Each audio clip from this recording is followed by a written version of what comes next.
তো আমি এখন সিঁড়ি দিয়ে যাচ্ছি, যেহেতু সিঁড়ি অনেক বছরের পুরনো, অনেক বছরের বাড়ি, তো আমি সিঁড়ি দিয়ে আমার ঠাকুর ঘরে যাচ্ছি।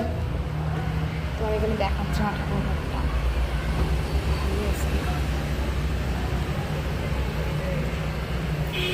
এখানে আমি এই ঠাকুর ঘরে আমি এখন জল দেবো, তো তোমাদের সেটা আমি দেখাবো।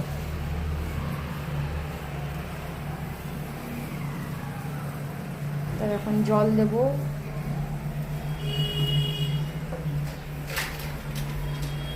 আগে নিয়ম কানুনে যা যা জল দেওয়ার জন্য যা যা করতে হয় সেগুলো মা আগে রেডি করে দিচ্ছে, তারপর আমি ঠাকুরকে জল দেবো। এখানে আমার শিবলিঙ্গ আছে এবং তোমরা দেখতে পাচ্ছ এখানে শিব ঠাকুর, আর এখানে আছে বানেশ্বর, এটা হচ্ছে গোপাল, এখানে আছে লক্ষ্মীনারায়ণ, আর এখানে হচ্ছে কালী ঠাকুর, আর এখানে হচ্ছে আমাদের গুরুদেব আনন্দময়ী মা। তো আমার বাড়ির সবাই আনন্দময়ী দীক্ষিত, আমার দাদু ঠাকুমা, আমার বাবা, আমার বাড়ির সকলে। আর এই জন্য এই সমস্ত হচ্ছে এই ডে সেট আপটা। আর মা এখন এই ফুলগুলো বার করছে। কিন্তু ফুল বার করে নেওয়ার পর এটাকে আগে চন্দন আর গঙ্গা জল দিয়ে একটু শুদ্ধ করে নিতে হয়। তো সেটা করে নেওয়ার পর আমি এখন দুধ ঢালবো।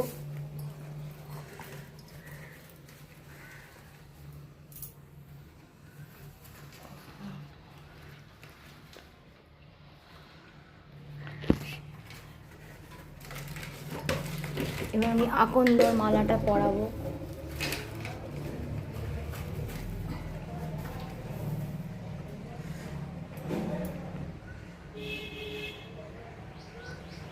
আর এখানে একটু সাদা ফুলও দেব।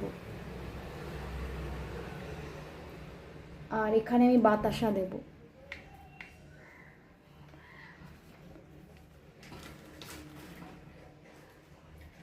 আর এরপর আমি একটু গঙ্গা জল দেবো ঠাকুরকে।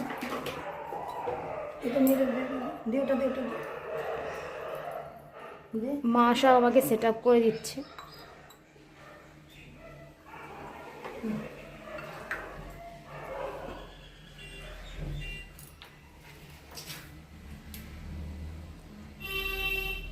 এইগুলো আমার আজকে পুজো দেওয়া। তো এরপর আমি ঠাকুরকে একটু প্রার্থনা করব।